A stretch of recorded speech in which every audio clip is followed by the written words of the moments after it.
RJ, are shifts running too long becoming an epidemic in the National Hockey League? You know, if it works, is it a bad thing? No, I mean certainly not if you ask coaches, right?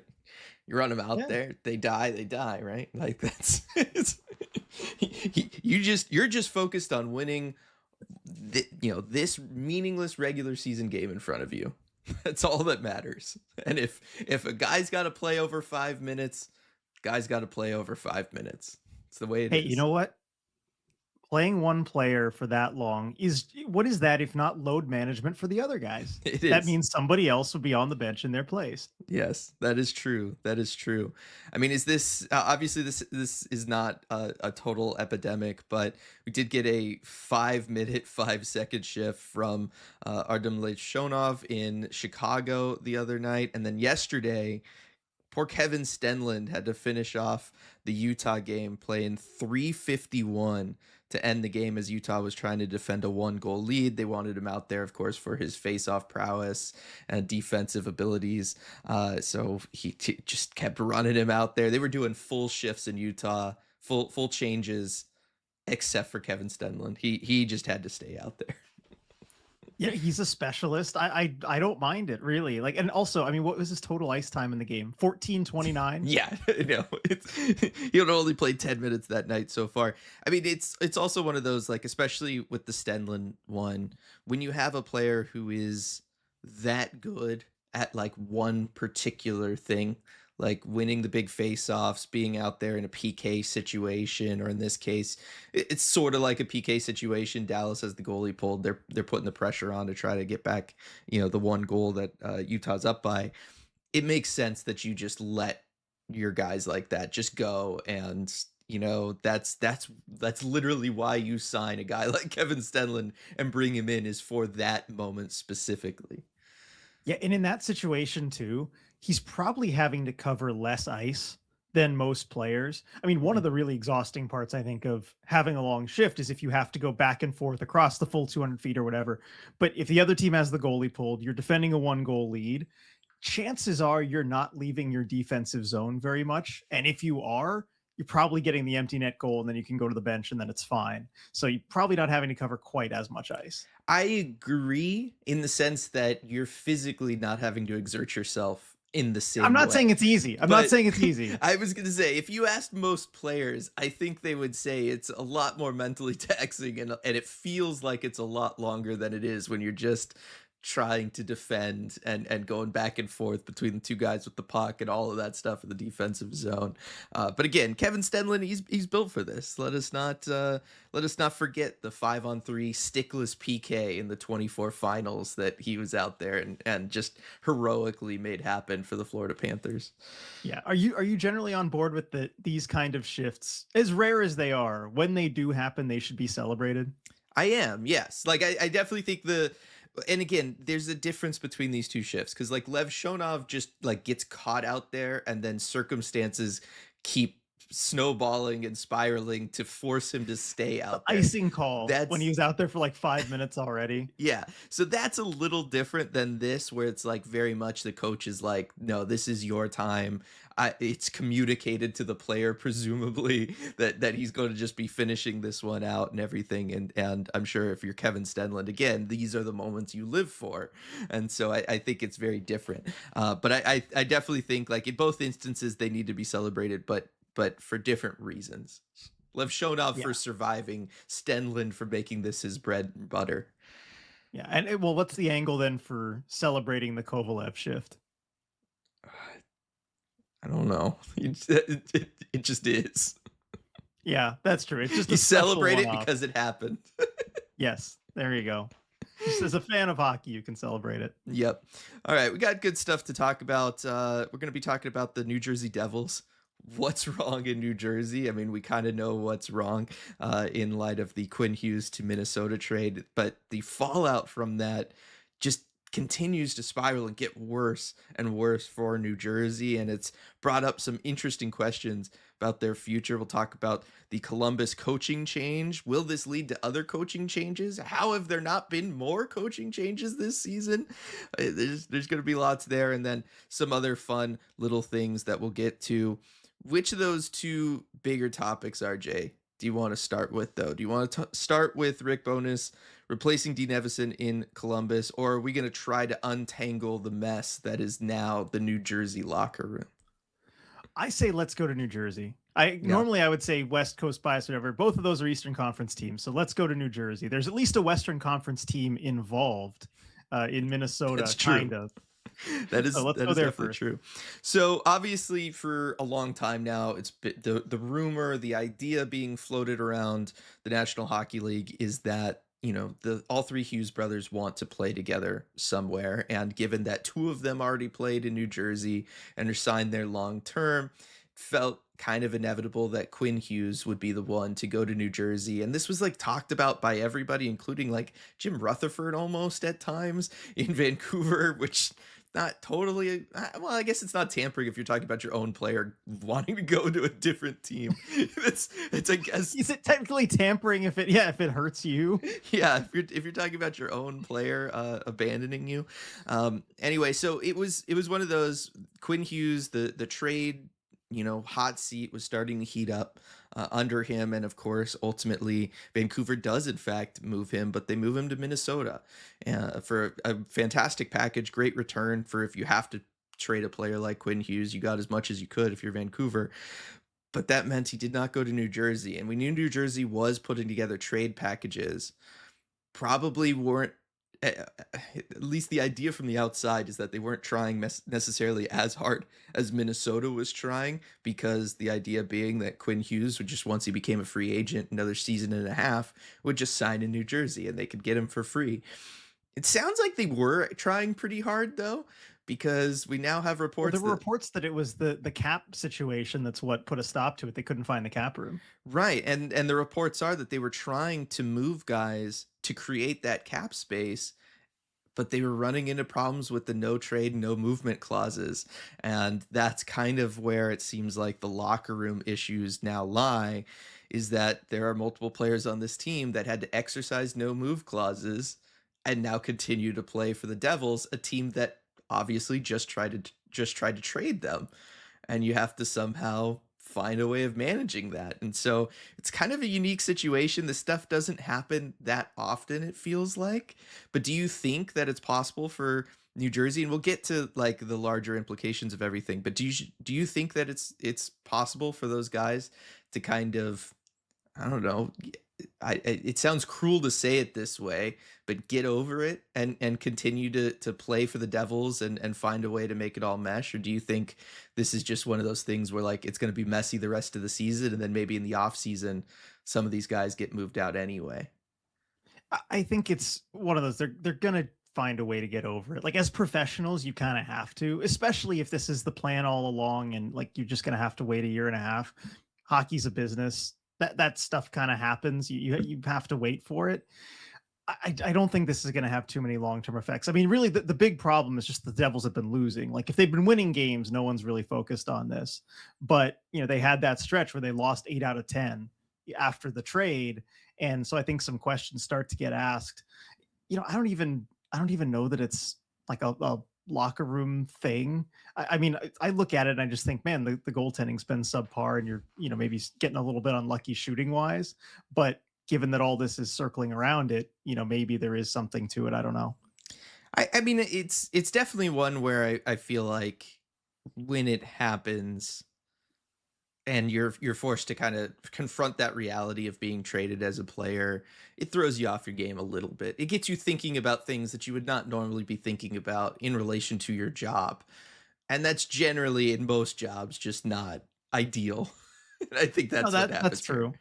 That's true. I was like, how many guys could it? Because I'm looking at the cap situation of like, how many guys could it realistically be? So the Actually, two, yeah. I Go was gonna ahead. say the two that I've seen reported was Andre Palat, and then the big one being Dougie Hamilton.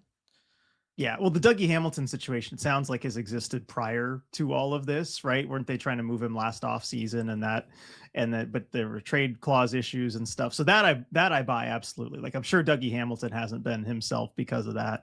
And then Andre Palat, I mean, yeah, the production's down, but like from what? I was gonna say he's just kind of struggling in general, so it's probably not just this. Yeah.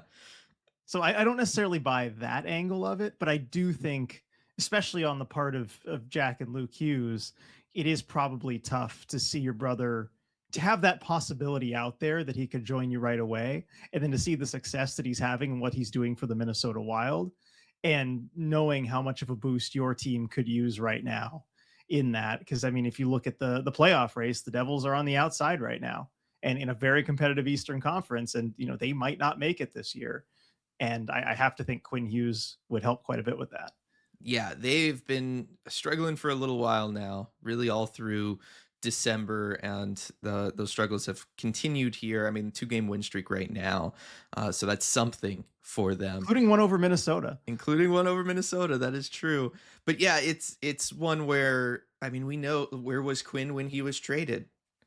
He was with his brothers. He was Yeah. literally with them. There was the whole fiasco of him going to Minnesota, and his gear was still in Jack's car because they were all hanging out together. Jack had to drive him to the airport. They forgot his gear in his car. Somebody from the Wild had to go fly to New Jersey, get his gear, bring it back. They are extremely close. I definitely think that this has to have affected Jack and Luke. And if you're the Devils, I mean, that's a big part of your team. That's a big part of how you're trying to be successful, what you need to be working and firing on all cylinders in order to be successful. The last thing you want is them thinking about their brother who's playing on a different team and then that different team that he's playing for, which it sounds like Jack Hughes is kind of thinking about. As we got that really good quote after that Minnesota game where Jack said, quote, "I think it's been a great fit for him so far," meaning Quinn with Minnesota. "I mean, there's great players for him to play with. It's fun watching him snap it around with Bolds, Kaprizov, and Faber. They've got some good players. So just from the outside watching, I've had a lot of fun tuning into Minnesota games. I've never watched Minnesota play. I honestly, in my career, I don't think I've ever watched them. So now I'm tuned in and watching all their games, and it's fun to watch," which of course added to the speculation that the first person I saw ever bring this up was Elliot Friedman. But the idea that Minnesota is going to try to get all Hughes brothers under their roof, play at Grand Casino Arena, RJ, and a quote like that is certainly not going to, get podcasts like us not to talk about that possibility. Jack's calling it fun. He says it looks fun. He said he'd never watched them before, which I guess I could believe maybe because you're busy with your own team. The other conference, Yeah, they don't have long playoff runs. yeah, exactly. True, very true. And yeah, they're always bounced at the same time as New Jersey. But with a quote like that, I look at the cap situation. It would be doable on Minnesota's end. I could see this. I'm still skeptical about this. And I know there's been some fuel added to the fire with Jack Hughes talking about being named to Team USA, getting that call from Bill Guerin also, Yep, yep. There's with that whole Guerin being in component. charge of the national team, all that stuff. But like, how is this supposed to? I mean, the big issue is that Jack and Luke Hughes are under contract till 2030 and 2032, respectively, with the New Jersey Devils. And I'll go back to what I said when we talked about this before the podcast went public like a month ago. If you're the Devils, how do you possibly let yourself make that move? That's the end of this iteration of your franchise. Any GM that trades those two away to Minnesota should be fired on the spot, shouldn't be allowed to make that move, given that they're under contract. I know they can say, look, we both want out. We're not going to play here, whatever. You can't let your franchise get strong armed like that. I How do you let that happen? Well, again, ideally, you wouldn't have gotten this far into it where this is even a possibility, right? You would have found a way to get Quinn there already and not even Also, have what would be the this timeline for open. this happening too? Like, I guess you could have Quinn re-sign this summer or something in Minnesota, and then that puts a lot of pressure on you. Because I would think, okay, you just wait a year and a half or a year or something where Quinn's about to be a free agent, and just make it clear, hey, if you guys three want to play together, it has to be in New Jersey.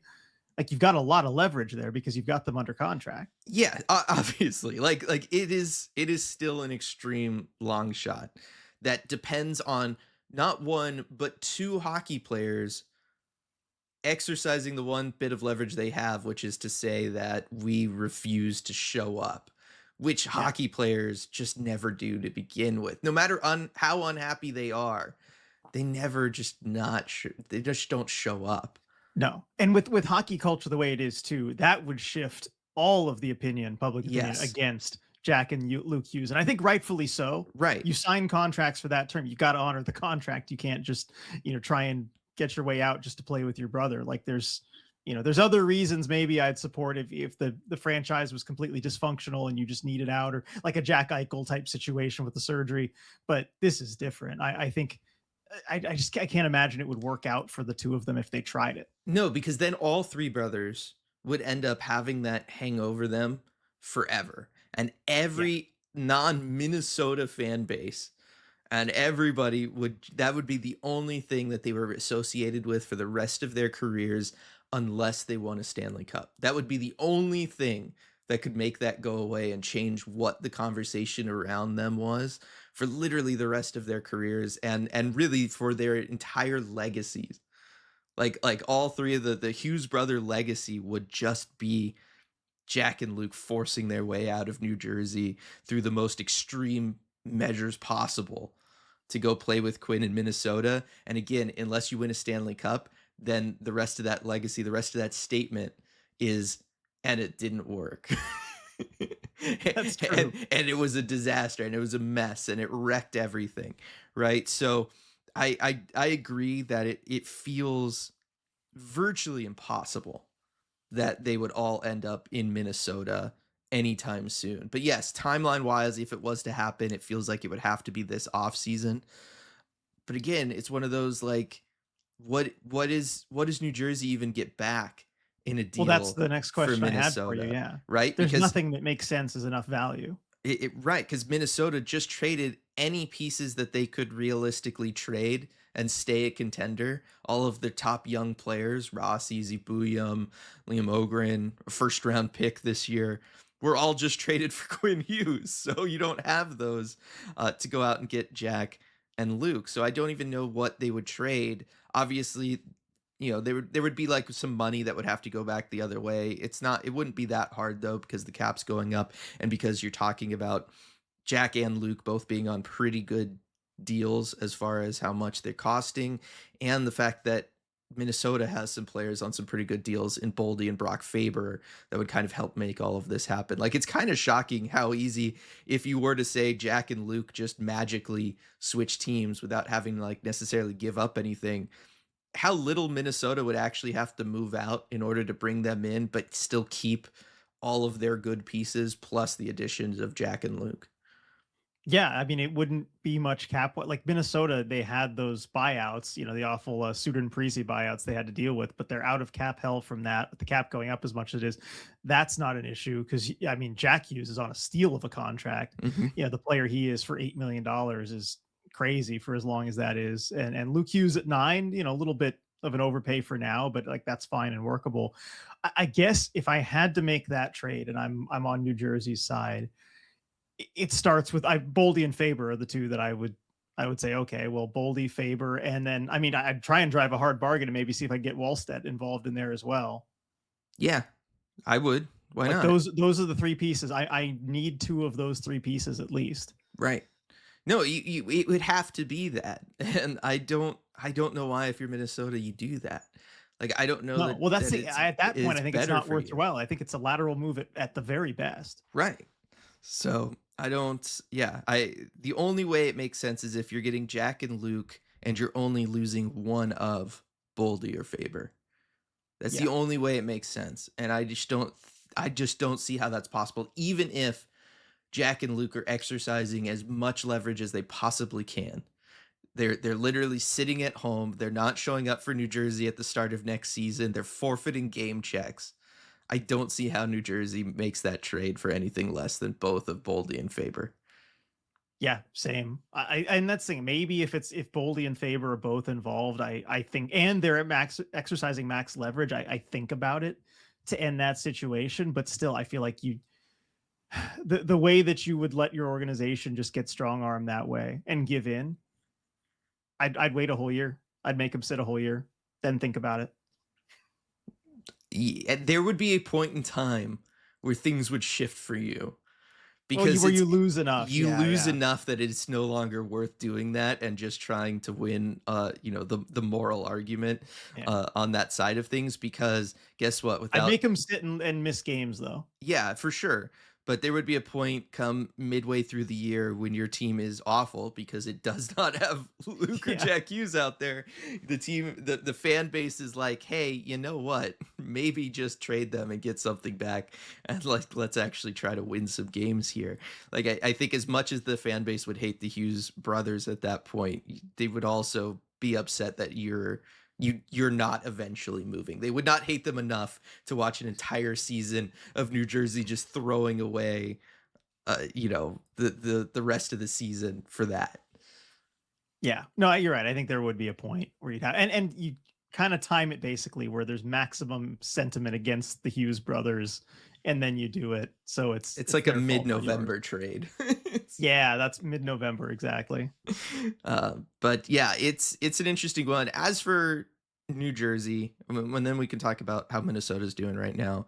But just to kind of finish things up on New Jersey, I mean, they are struggling. This is, you look at everything, it still feels like a good roster on paper, or at least a good enough roster on paper, but they just can't seem to get anything going. Yeah, and I think part of that's goaltending. I mean, maybe I haven't watched enough Devils hockey. I saw the recent game against the Kraken. Jacob Markstrom doesn't look like himself. No, he hasn't been I mean, himself he all might have just season. aged. It's probably that simple. Like he's And he's been 36. dealing Like with that injuries happens. this season too. Right. So I think that's a big part of it. You had to have Jake Allen step up and play maybe more games than you were hoping he would have to. And so I And think he's that's been part of the just issue. fine. He's been fine. Yeah, he's been okay. But he's been Not a only problem. fine. Yeah. But Markstrom's been worse than fine, and they've split starts basically. Mm-hmm. Yeah, no, I just know because I made the mistake of drafting Jacob Markstrom in fantasy at the beginning of the year. But he's had some injuries, and at his age, it's tough to, I think, recover from some of those injuries quickly. I also think that despite having like a blue line on paper, I think when you watch this team play, the blue line doesn't really work together at all. Like, I don't know if you're Sheldon Keefe, how you actually fit this blue line together. Like which pieces go with which pieces, because they're all so dissonant feeling in terms of play style, how these guys want to go about their business. Like they're all names, they're all guys that I feel like are capable of holding NHL jobs down for sure, but also maybe even playing above that a little bit, like replacement level. But they just don't play well together. Yeah, and I mean, on paper, this should work pretty well. Like looking at it on paper, I see like their first pair, Luke Hughes and Brett Pesce. You've got Pesce, Mhm. who's more of the stay-at-home guy. Luke Hughes gets the green light, Yep. young guy, go for it. You've got Siegenthaler, who's more of a defensive guy, and then Dougie Hamilton, who, I mean, we know what he can do offensively, although, with the trade talk and all that stuff, maybe he's playing a little distracted. That seems like a fine second pair. And then your third pair in Brendan Dillon and Simone Nemeth, like Dillon is a solid stay-at-home guy. I mean, I think he's certainly at least third pair caliber at this point in his career. And Nemeth's, one of a top draft pick. You should give him that time and opportunity to develop. Like it looks okay on paper. Well, it looks okay if you're boiling it down to, yes, each pair has one offense, one defense guy, right? Like one puck Well, and mover, the one skill level of stay-at-home guy. everyone individually is fine. They don't have like a true number one guy who can like munch all those minutes because Dougie Hamilton's not, he's aged. But other than that, No, but I'm saying, like, from watching, especially with that Kraken game, how those guys are pairing, especially like that Nemeth Brendan Dillon pair. they both want to be rangy. Like even though Brendan Dillon is focused on defense, think about him defending any sort of rush through the neutral zone. He is all over the place. He's swapping sides. He's going wherever he has to lay out a hit. That's who he is and who he's always been. Pairing that with a young puck moving defenseman who probably just pinched up in the offensive zone, right, to try to keep a possession alive or to make a play. And then you have Brendan Dillon having to defend like a 2-on-1 rush, and he's going to aggressively commit in the neutral zone because that's who he always has been. It doesn't work, right? And that's what I'm talking about. I look at the Hughes Pesci pairing didn't seem to have a lot of issues, but like Dougie Hamilton and Siegenthaler in the defensive zone, and the way that they both want to be rangy and they both want to be guys that can go out into the corner and try to make something happen, or not even to the corner. They want to go off to the boards, both of them, and they've always played like this. They want to go over to the boards above the goal line and try to make a play happen there and then try to force some bad breakout just continually up the boards. It doesn't make sense to have both of those guys out there. Like there was just way too many opportunities where the net front was just left empty, or you're having to, again, really pull your forwards back to kind of make up for how, I don't know, bulldogish those guys can be chasing after the puck. Like they never, neither one of those are guys that wants to break off from chasing the puck carrier if it goes too high up in the zone and then go back home net front. And I think that that's also partly why the goaltending performance hasn't been that great, is that you have a lot of guys that are that way on this blue line, whether they're the offensive minded guys or the defensive minded guys. When I think about it, Brett Pesci is the only guy that I feel like consistently wants to actually be there to help out his netminder and clear guys out and make sure that there's not traffic in front of them. Nobody else on this D plays that way. That's just not who they are as individuals, their play styles. Yeah, I think that's a fair point. And you brought up Brendan Dillon. I have to tell my Brendan Dillon story. Well, not even a story, just an observation, but it gives me an excuse to do it. I always noticed when he was in San Jose at the end of warmups every game, and I'm not sure if he still does this, but he would take one-timers, like go to the, Ovechkin one-timer spot, other side of the ice because he's a lefty, and just rip a bunch of one-timers at the end of warmups every single game. And I always thought it was really funny because he's a defensive defenseman. Like at that time, he would get like 2 goals a season. Like I'm looking at his stats here, just 2 goals, 2 goals, 2 goals. Like he would never score. Like he's not the kind of guy who would ever be in that spot to take one-timers. But every game, Brendan Dillon would be taking his one-timers and warmups. But it's just pleasing me to see, because I haven't checked Brendan Dillon's stats in a while, but his scoring's actually picked up the last few seasons. It is, yeah.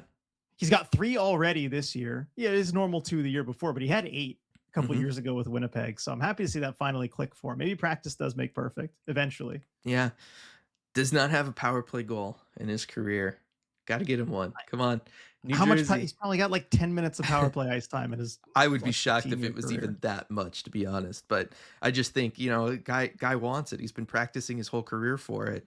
Come on, Sheldon Keefe. Just throw him out there late in the season when you're out of it, because that's where you're headed right now. Start Brendan Dillon on the power play. Let's see if we can get one of those one-timer goals. He does have 117 minutes of power play time in his career. I can't believe that. Well, there's most of it with Dallas in his second career season, 19 minutes of that. But right. There's lots of times where there's like 10, 15 seconds left on the power play. You just throw out, you need to get that second defenseman on the ice before the power play is totally over. I assume it's just that, but added up over a, impressively long career. Good for the guy. Yeah, good for him. Yeah, he averages about 10 minutes or so of power play time per season. Yeah. That's more than I would have thought. It definitely is. Definitely is. On the Minnesota the side of everything that we're talking about here, RJ, obviously the Quinn Hughes trade has been very good for them. They've been winning games, although they're on a 3-game skid right now. Quinn Hughes has been a big improvement for them, helped them move the puck from the back end. You look at what they're able to do, just kind of basically splitting ice time between him and Brock Faber. They can virtually play an entire game with one of those guys on the ice now, which is, pretty frustrating if you're an opponent. I have to imagine that you're just having to deal with one of these 2 elite players out there on the ice. Quinn Hughes himself has been point per game so far, 16 points in 16 games, 15 assists. Not a huge shock considering the offensive talent that that team has, that he can move the puck up too. It does feel like this is basically as good a team as Minnesota can be realistically. It's just that they're stuck in the toughest division in hockey. And, it's top heavy tough, obviously. But, like, can they even pass Dallas for second in the division? It's going to be tough. Yeah, I don't know how realistic that is. I mean, Dallas is a good team too, but at the end of the day, it doesn't really matter because you're You're not facing winning the them no matter division. what.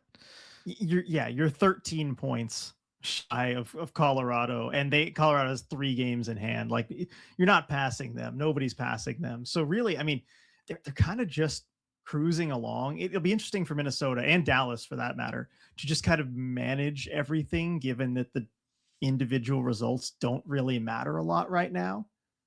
Like, Mhm. what motivation do you really have, given the format of the regular season and the seeding and everything? Like, you've got a 9 point lead on Utah if you're Minnesota, but you're 13 points back of Colorado, and you basically know you're destined for Dallas.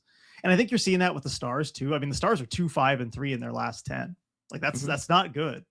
Um, and I just think, like, it's hard to stay motivated around this time of the season. As it gets close to the playoffs, you're looking at seeding, whatever, but especially like pre-Olympics, with so many of their guys going to the Olympics, like, be hard to stay focused. Well, that's my thing with these teams that are loaded up with Olympians. There's got to be so much on their mind right now. You've been talking with your team since the rosters have been announced. You've been in communication, presumably, with the coaching staff for that team a little bit. You're trying to figure out your travel. What sort of accommodations am I going to have once I'm there? What are things looking like? That it's just, again, whenever you have all of these extra things that you have to be thinking about in relation to your job, that is not just strictly doing the day to day of your job. It just makes things difficult, and it just adds that one little bit that can maybe throw you off a little bit. And you look at their last 6 games, their only victory is the OT game in Seattle. Like, the OT win in Seattle. That is your only victory over your last 6. Granted, 2 of the others have been overtime losses, but still, it's a rough stretch right now for them. The goaltending has taken a big step backwards, and that's part of this. Jesper Wallstedt has been really struggling through his last 3 starts. Philip Gustafson struggled a little bit through his last couple starts. That's something that they have to get under control. And then, really, all season, the thing that I've been looking at with this Minnesota team, and why I think that they could be headed for another first round exit come postseason time, is the penalty kill. This is a team that, when the situations get tough, struggles defensively. They've been getting bailed out by their goaltending, but their penalty kill is below league average. It's sitting at 76.72%. That is not going to be good enough going up against Dallas in round one. And then, well, it would be good enough against Colorado in their awful power play round two, potentially, but it's definitely not going to be good enough against Dallas round one. Yeah, no, that could be an issue for them. And I mean, you're gonna face such a good team that, and in Colorado too, as bad as the power play has been this season, they've got a lot of time to figure it out. And maybe come playoff time, they look as dangerous as that roster says they should. So I would worry about that too. The goaltending is going to need to be better. I with Wallstedt, I'm not concerned. He's a good young goalie. That's, he's going to go through ups and downs. Like, that's just going to happen. You got a lot of time for him to get right, and you've got a pretty good goalie in Gustafson too, if Wallstedt falters. So that doesn't concern me too much in the long term, but in the short term, it's a bit of an issue right now. It is an issue right now. Do you think some of this, though, is just the league is starting to put the book together on Wallstead, in which case it could be an issue the rest of this season, and then he'll have to, like, kind of adjust to things over the offseason, is usually how we see that scenario play out. Yeah, well, I mean, that's the thing. I have this theory and have had this for years, and I've been meaning to go through the numbers and like look at everything and just see over the last like 10 years if this is true. But I feel like goalies tend to do exceptionally well in their first, I don't know, like 25 to 30 career games before anyone really has the book on them. And then their numbers tend to dip after that. But I just see anecdotally so many goalies breaking into the NHL, putting up insane numbers, and then it comes back to earth for them a little bit. And I do wonder if there's a little bit of that with Wallstedt, although I do think he is just a legitimately good goalie. Oh, yeah. Um, and I know he played a couple seasons prior, 3 games, then 2 games, and didn't put up the best numbers there. But when you actually have the chance to get into a groove and everything, I do think there is probably an element to that. Yeah. The other thing with them is their rush defense, because they have Faber and Quinn Hughes out there a lot. If one of those guys pinches up in the offensive zone, it's kind of an issue for them getting back. I think that that's something that also could be a problem for them come postseason time, because look, shockingly, Jacob Middleton, not super speedy getting back and working on those situations. 36-year-old Jared Spurgeon, not super quick and speedy, being able to get back on those. And Jonas Brodin has that skating ability, although also kind of getting a little up there in age, and then was just placed on IR with a lower body injury. He doesn't look like himself this season. So I don't know, if this injury is something different from that, or if it's just age and the amount of years and mileage on his body, but he doesn't look as solid in those rush defense situations as he has in the past to me this year. So I think that those are the things that Minnesota kind of needs to work on, because you don't need to work on anything else if you're Minnesota. No, you're generally fine. Seating doesn't really matter to you. Again, it's just interesting how you handle this, because again, with over 30 games, like 35 games to go, you kind of already know where you're going to be playoff wise, and it's just a matter of tuning up these things with a lot of runway to do it. I hate this playoff format. It's atrocious. It's atrocious for sure. A team that doesn't probably have to worry about that bad playoff format, though, the Columbus Blue Jackets. So they are the team to make a coaching change. RJ, of all the teams that very reasonably could this year, they are the team to go ahead and do it. They get rid of Dean Evison. They bring in Rick Bowness. What are your thoughts on the swap there in Columbus? Well, I mean, my first thought was just shocked that they were the first team to do it, as Yeah. you mentioned. Like, there are so many teams. Why was it them? Like, I I understand the reasons for doing it. I do like the coaching change, and I'll get into that in a second. But just how are they the first? How is it not Winnipeg?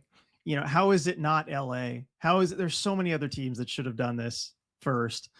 How is it not But good. Buffalo from the off season all the way through this season? Although now they're winning. I will say that's they're them keeping the coaches actually aged okay. They're looking pretty solid. I can't believe they're doing that under Lindy Ruff. But back to Columbus. Like I do understand the reasoning for doing it. It seemed like things had kind of hit a point where the team wasn't really progressing, and I think particularly Mhm. there was some frustration about the lack of progression from the young players. Yep. And that's ultimately what you needed out of this season if you're Columbus. Like playoffs weren't a must. Certainly not if the East was going to be as good as it is. The bar is so high. Like playoffs weren't a reasonable expectation, but if you don't see progress from the younger players, that's a problem. And I think that's one of the things that Bonus is here to correct. And you look at the first game that he coached. I mean, Adam Fantilli, well over I think 20 minutes. He's giving Kent Johnson over 20 minutes, and Bonus had great things to say about him. Giving the recent high draft picks lots of ice time, lots of opportunity, and a chance to succeed. I love to see it.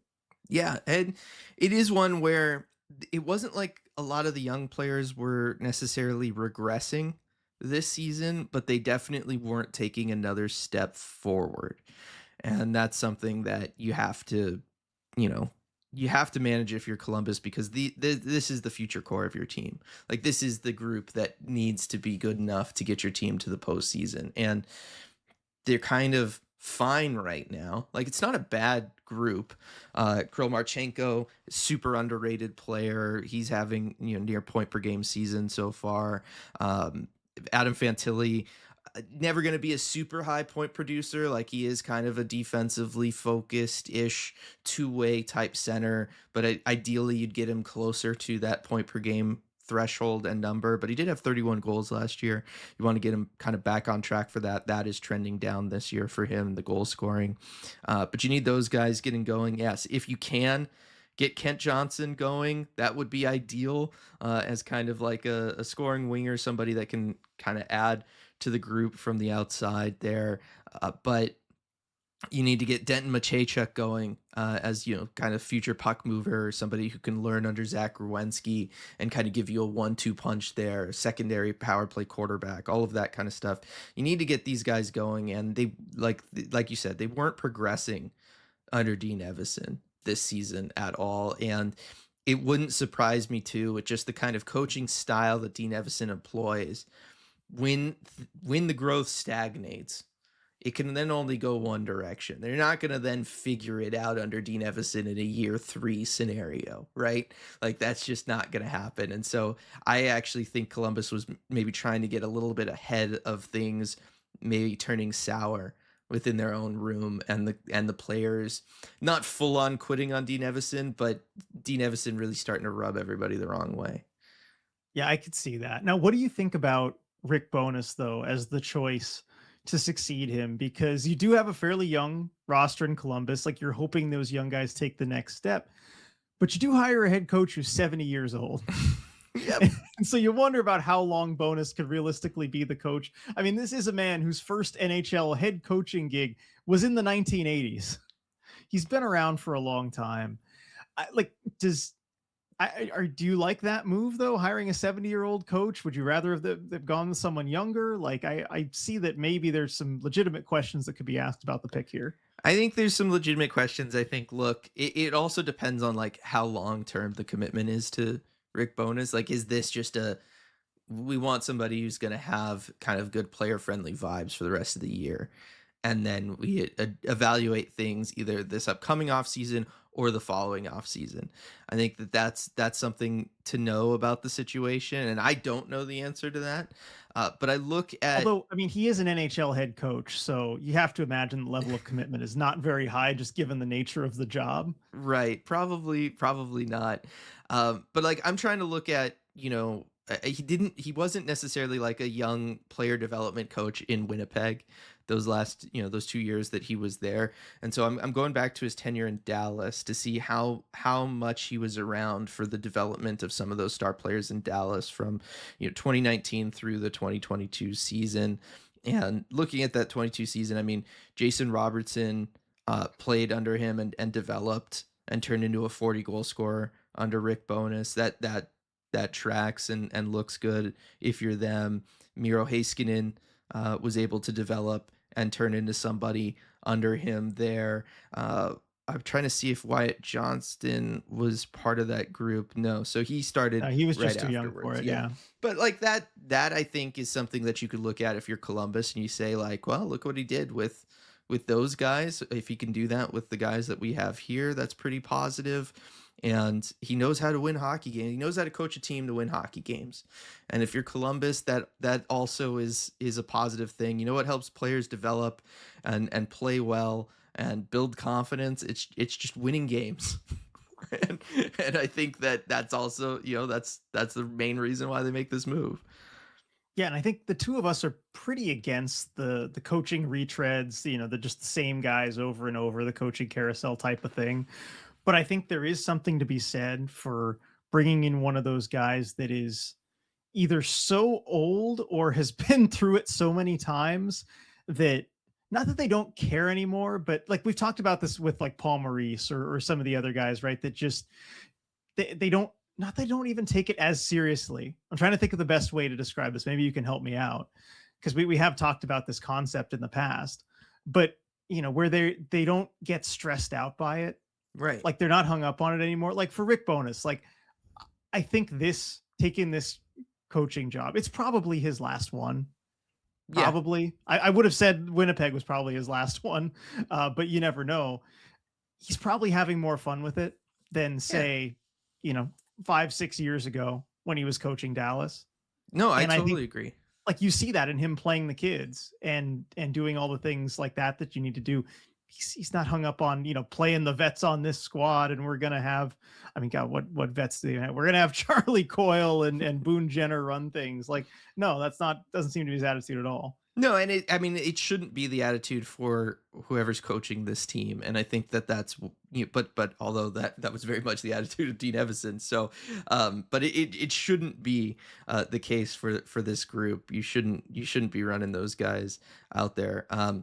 Granted, I mean, I'm looking at the ice time, and it's not like insane. The difference, actually, at least not yet. The big one is just Kent Johnson and trying to get him going. And I mean, you and I are both very split on him as a player and how good he can potentially be at the National Hockey League level. But I think that yes, to your main point, what pressure exists for Rick Bowness in this job? None. There's None zero whatsoever. pressure. This is gonna have no real bearing on your legacy unless it goes disastrously bad, which it's not going to. You know what I mean? Like he knows how to keep it from being disastrously bad. And I think that there is a certain, you know, level of positivity that that can bring to an organization and to what these guys are doing and I think it's going to be good for them. The other big thing is if you're Columbus, you look at like Voronkov, Marchenko, they're up for extensions this upcoming offseason, right? They only have 1 year left on their deals once this year's over. They're still going to be RFAs. They got arb rights, but you want them to be in a good mindset approaching that mark, and you want to try to work out something for them extension wise. Going into that situation, you have Fantilli, whose ELC is up this year. You got to figure out what you have in him as a player, and again, also probably doesn't help if he's feeling good about how the second half of the season went and he likes the current culture and situation in the locker room. And so I think that that's also kind of at play here, is if Columbus management was starting to feel like Dean Evison was really wearing on those guys and that the culture was one where guys weren't necessarily going to want to just be like, yeah, I'll take a little less to stay here and continue what we're building. It probably serves you to go ahead and make a change, especially considering the team just wasn't really going anywhere standings wise. Yeah, I think we're both in support of this coaching change. I mean, it can work wonders. It really can. I mean, Hmm. Columbus has looked a lot better since the change. Dylan, who's next? Yeah. Who's next, or who should be next? I think those are, for me at least, they're two different answers. I was gonna say we're probably both gonna say Hiller in LA as the who should be next. Yep, Yeah, agreed on I that. agree. It does not seem like they're in any rush to do that though. So I think we both can also agree that it's probably not going to be the one who will be next. As for who will be next, I mean, that's a tough one because you look at like let's say all the bottom teams in each division. Ottawa, they gonna be making a move on Travis Green mid-season? I don't get that vibe. I think they've had some injuries and stuff this year with guys. I think that they can kind of say that it's that they've got, you know, the goaltending has been really poor this season. I think could we see a move in the offseason away from Travis Green? Yes, but I don't know that they're gonna necessarily make a move now. Although if you're going to, now would be the time. The Rangers. You just brought in You Sullivan? No, just I brought don't in think Mike so. Sullivan. He's probably not going anywhere. Winnipeg, I should be making a move there. I Should have already done it. should But have here's the already thing: done it. Winnipeg. I wanted to bring this up to you also, but they've won 4 in a row. Yeah. I It's mean, kind of too late for them. I mean, it I is. calculated out again. They probably needed like a 10 game win streak just to get back. They wouldn't even get them to a playoff spot, even as in the West, as awful as it is by points percentage. If they tack 6 more wins onto this, but they're turning. I mean, they've turned it around a little bit. I think that's might be enough to save the coach's job. Yeah. And then Vancouver, which is openly talking about a rebuild. We've got rumors around, you know, I mean, today we got the asking price for Pettersson. They're probably not going to move on from Adam Foote mid-season when he's going to help you get a very high draft pick and you're openly admitting you're rebuilding, right? You're going to move on from him this offseason. Oh my gosh, you're absolutely going to. The Oh only yeah, reason you hired him was to keep Quinn Hughes happy, and he's gone now. So you're absolutely moving on from him in the offseason. But why would you do anything to keep yourself out of the driver's seat for best lottery odds right now? That would be ridiculous. So I I don't know who's going to be the next team to make a move because when I look at the struggling teams and I go beyond just the teams that are dead last in their division, I don't know that any of them are actually gonna make a move. yeah. I mean, even the Leafs, because that was another team we were thinking about with Berube, but they've kind of figured it out. Mm-hmm. Yeah, or at least Um, enough that if you make the move and it goes bad, you don't want it. You just don't want to be in that spot if you're management. yeah, I'm struggling to see teams that would do it next. So I mean, m- I was gonna say maybe it will be LA. It should be LA, but for some reason they don't seem to want to make a move with the coach. All the insiders, all the people around the team say don't expect anything imminent, which is just crazy to me, Hmm. given the way that they are playing, how disappointing they've been this season, how awful they've been to watch too. I mean, Oh, they're it's so not just that bad. they're bad, but they're boring and they're bad, and just so many times it feels like they're just incapable of scoring on a given night. I like I don't know what more you need to see, especially when it's still up for grabs a playoff spot. Like again, this level of play should have put you out of things, but because the Western Conference is so unique, maybe that is going into saving the coach's job. But I think really it should be the opposite. That should be all the more reason to get a new voice in there. Well, and it seems like the locker room is not a fun place to be right now. I mean, we saw Philip Deneau basically ask out, and he was given the opportunity to go back to Montreal, and they took it. But like, he's not exactly the guy that you would think would be like, "Hey, let me out of this situation sucks. Get me out of here." Right? Like, if he was saying that and in that position, obviously he was buried down this depth chart and he was really not getting enough time and all of that. So those things add to it. But if Philip Deneau is there, what is Kevin Fiala feeling right now? Somebody who in the past has been vocal about the coaching situation there in Los Angeles. What's a guy like Brant Clark feeling as a young player, or Quentin Byfield feeling in this system that does not reward offense? I would say what's Adrian Kempe feeling, but he did just agree to sign an extension there, so I guess it's not too bad for him. But I do genuinely wonder for some of these guys how you're feeling about this situation for the rest of this year and then potentially long term, given the front office doesn't seem to think that it's a problem right now. And presumably this relatively new front office under Ken Holland is going to be there for at least a little while. It shouldn't be, but Yeah, it's going to be. yeah, they're going to have some time to do some more damage. I mean, again, I think a big part of it too is the moves that Ken Holland made in the offseason, but I think coaching certainly not helping. I don't know. Again, I don't know where you go from here if you keep all of this together. Like, what do you reasonably think this team is going to be? Do you think they're going to get out of it themselves with this roster and this coach? I just don't see a path forward for them, and it's so uninspiring watching them night in night out. And Dylan, I'll take my chance to bring this up, Dylan, but I'm sure you've seen Will Ferrell is watching a lot of Kings hockey. I mean, he always does. He always If does. there's an LA sporting event, Will Ferrell's there. Yes, not all of them, but he goes to a lot of them. That's for Goes sure. goes to a lot of them. But and I know everyone's gonna have the like when talking about Will Ferrell because he dressed up in the ref outfit the other day. You know, he's been mic'd up for these games. You got a lot of funny moments off of that, and I see all the social media posts like, "Ah, isn't that so funny? Look at Will Ferrell being funny." I don't think it's funny. In fact, I'm concerned.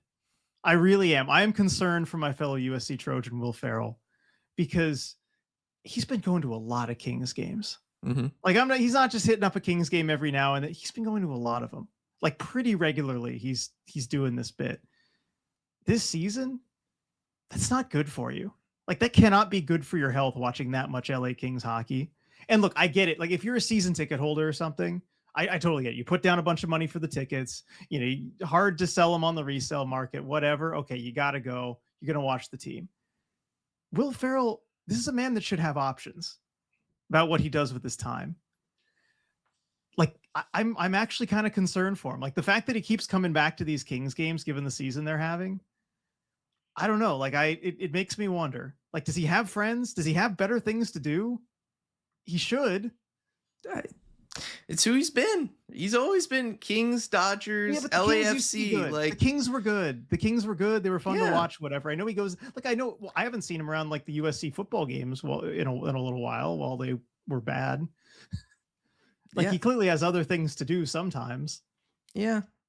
I don't know. No, you're not worried. I'm not. I don't know. I don't know. All right, all right, all right. I thought it was kind of funny. All right, never mind. No, I mean, I don't know what I'm supposed to do with that. Like, am I worried about Will Ferrell? No, I'm not worried about the rich guy with lots of money who gets to go to whatever sporting event he wants to go to. And look, he's friends with all these guys because he was around for those cup Yeah, runs and yeah. everything, right? Like, it's Kopitar's last year.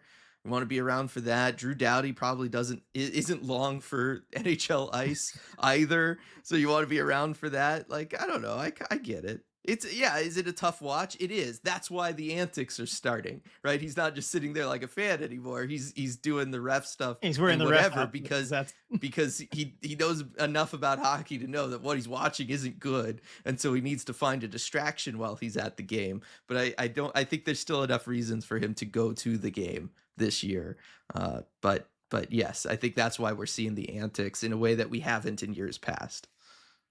I guess so. I just I just think about like this is not good. You don't do this if you're I don't know if you have other options or better things to do. But I guess I guess this is who he is. You gotta support your boys. Gotta support your boys, especially Yeah. again And I guess I got to Kopitar's last respect year. supporting. You know what? For all the fair weather fans there are in LA that just go to whatever team is winning, He's I do there. respect someone who will show up and watch the Kings playing how they are right now. Yeah, he's there. For all we know, he also just lives like 2 minutes away. Yeah, It's probably. easy. It's easy to get there. Right in between the Coliseum and I was about to say Staples Center, Crypto.com Arena. Yep, yep. So that's a big deal in LA traffic. You want to go to the games that you can go to. I mentioned it just a second ago, but your thoughts on the Elias Pettersson situation with Vancouver and them kind of trying to rebuild there. They've actually committed to the rebuild, and we've got what the idea of the asking price is from David Piotta, that being a first round pick, a top two center, somebody capable of playing either first or second line center, and then some other big asset, just probably team dependent based on whatever team they're talking to for Elias Pettersson. Your thoughts on that ask from Vancouver for their 27-year-old formerly star centerman? I think it's a fair ask, and I think he's someone who could be a star again. He still is the team's leading point scorer. He's producing somewhat, not quite the level that he had recently, but again, I think he's another player that could do well with a change of scenery. Certainly, if Vancouver is going to rebuild, and because he's only 27, like I think a high ask is certainly reasonable. And since given what you got for Quinn Hughes, I think there's actually maybe some belief that they could get it because the asks for the players like this, for star players, are always higher than what actually comes back. Yeah. Except in the Quinn Hughes case, like that one, I felt like actually it was the one time there was kind of fair Hey, value. we going don't know back. what they asked for. They might have asked for Faber. Well, yeah, that's true. I guess like there's other things. Yeah, we don't know what the ask was, but it feels like one of the rare deals where as close to fair value as you can possibly get comes back, Mhm. given that you're rebuilding and stuff. So yeah, I think it's a fair ask. I mean, the top two center thing might be difficult. You might have to be a little flexible on that because if you're a team that's bringing in Pettersson, you probably want to be competitive right now, and it's going to have to be a big enough upgrade over whichever center you're sending back that that you're it's going to be worth your while. Yeah, I think that that's one of the interesting components about this, though, is that they're not just like, well, we need a top line center to replace him. Like we need a one for one, and then also some more. Like they're also acknowledging like, oh well, if you have like just a guy, we'll take him. Like, it makes sense or whatever. I don't know. I think that works. This is a fair asking price for a guy that has been 100-point player in the National Hockey League and not that long ago, and somebody who I think all of us can acknowledge at this point can easily get back there with a change of scenery. Right? Like Yeah. a change of scenery is going to make Elias Pettersson a better player. It's still in there. I refuse to believe that he just forgot how to be good at hockey and that it's gone forever. That's not going to be the case. And certainly if he was able to go to a good team that has a good culture, good locker room, and slot in at the 2C spot, he could be great. Right. So I think that there's a lot of positives here. As for where makes sense for him, I'm still not like totally sure where makes sense for him, and who could then also meet the asking price of going back the other way. I think there's going to be some interesting teams because of the playoff structure this year. I don't think anybody's realistically going to do this, because all the teams that are in it don't probably want to rock the boat and put together a large enough package for Pettersson. That This is an off-season deal. Yeah, this is 1,000% an off-season deal. As for who could do it over the offseason, I think that's going to be a very interesting thing to see how that plays out, and who would be interested in it, and also where Vancouver is willing to trade him, because in a lot of ways, some of the best fits for him are in division. Yep, And I was just thinking that. I'm like, could Vegas want to be involved in this? I could see them there. LA, who we just talked about, I could see them wanting to be involved there. There's a lot of spots in the Pacific that make a lot of sense for him. But it would be interesting to know if Vancouver is open to that come the off season.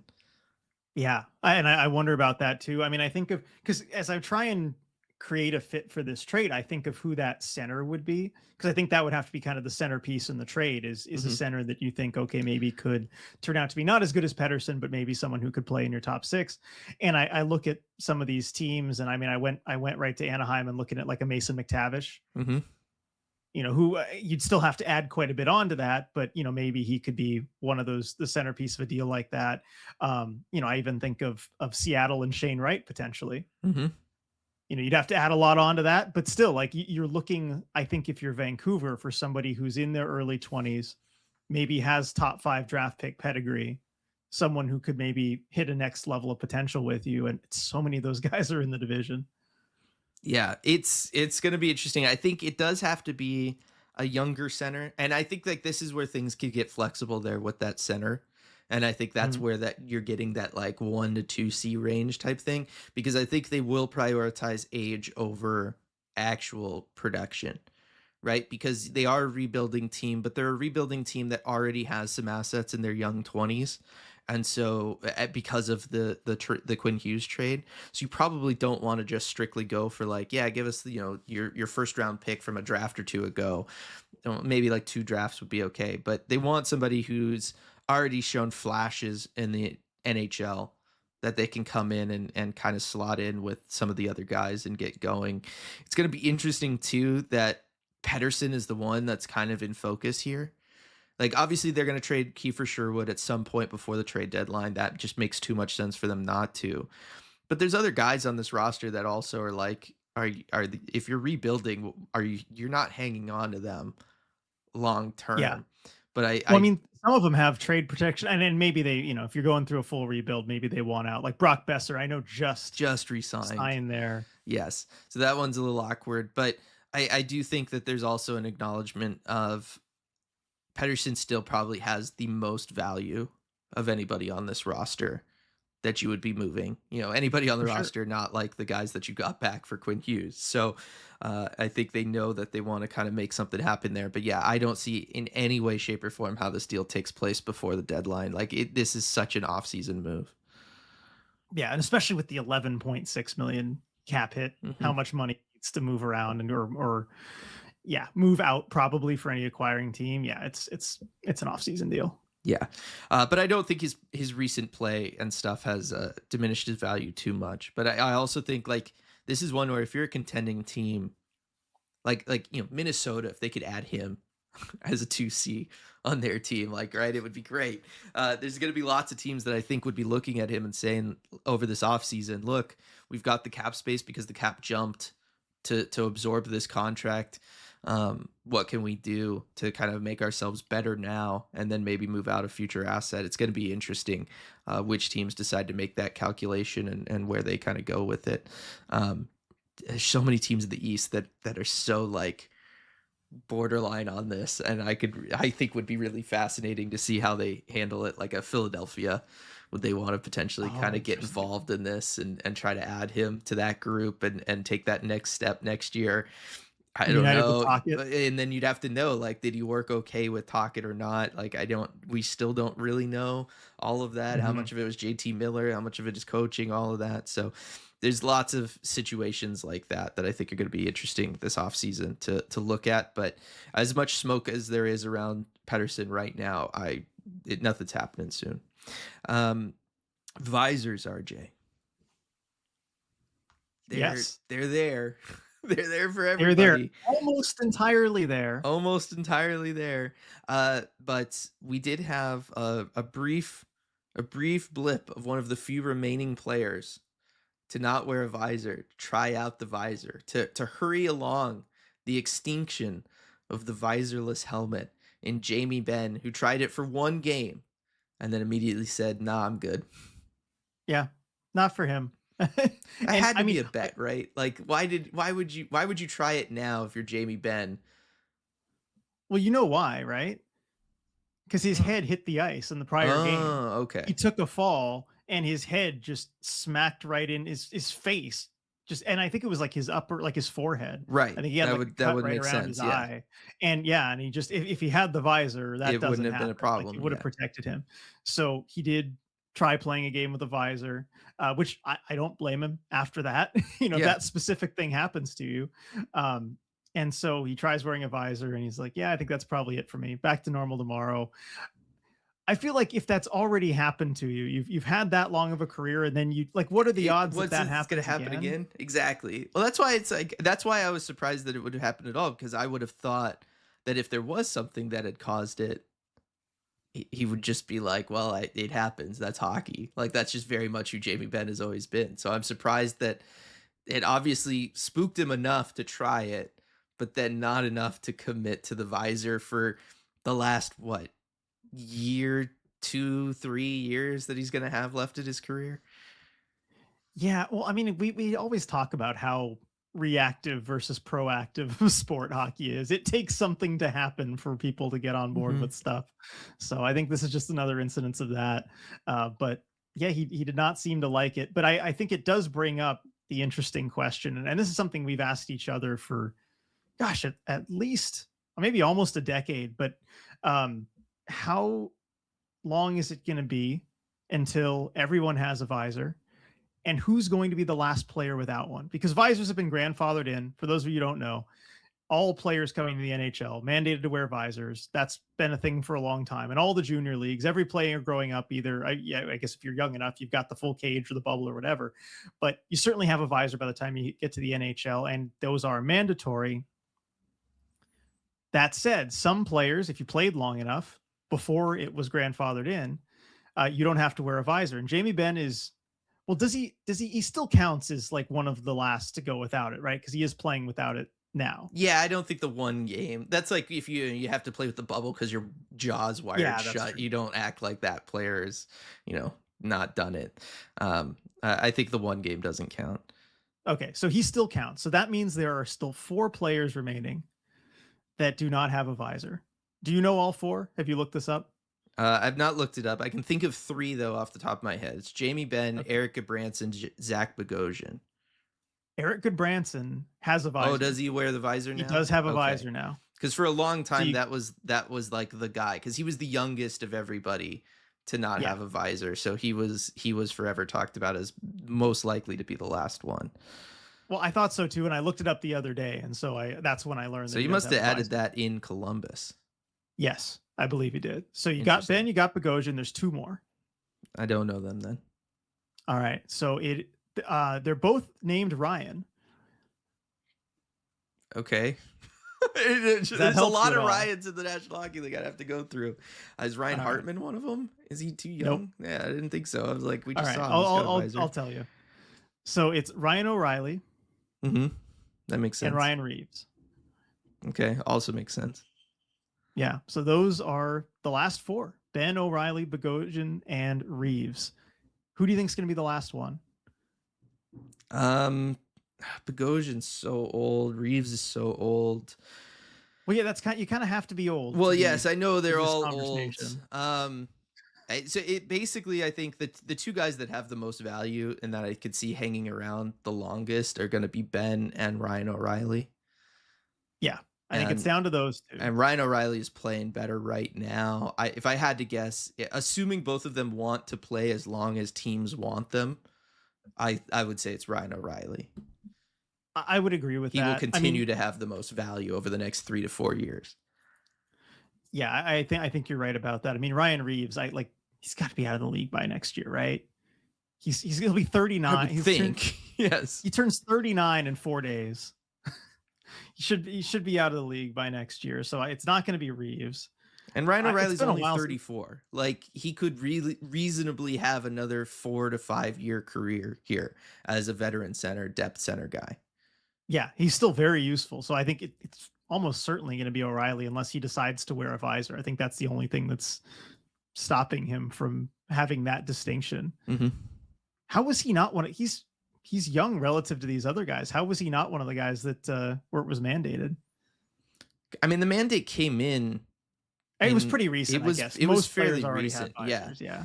Like, again, Erica Branson was part of is also 34. Was part of the 2010 draft class. So like, it's not that old. You know, like the visor mandate's not that old. Yeah, fair enough. Yeah, and then Bogosian is younger than I thought he was. He's still 35. He was what, 08 draft, I think. So yeah, not like too old, but getting up there. Yeah, no, he was. I think about him with the 08 Thrashers for some reason. Yep. Yeah, the Stamkos, Doughty, Bogosian. I always think of that top three, and then the drop off. Good for Bogosian, still going. He's still playing like those other. No, he's always been a good defenseman. Good. Like, obviously, never kind of lived up to that draft, like, you know, pedigree, but has always been a very serviceable guy. So yeah, no, I think Ryan O'Reilly's got to be the guy there. Yeah, no, agreed. All right. Anything else from you before we close it out here? No, I think we touched on all the topics for this week. There's so many nicknames for Ryan O'Reilly on the Hockey Reference page that I did not know. They just keep going. But that is going to do it for this episode of the Red Glare podcast. Want to thank everybody for listening. Make sure if you're watching this on YouTube, you subscribe to the channel. Let all your hockey fans know about the podcast. And we will see you all next time.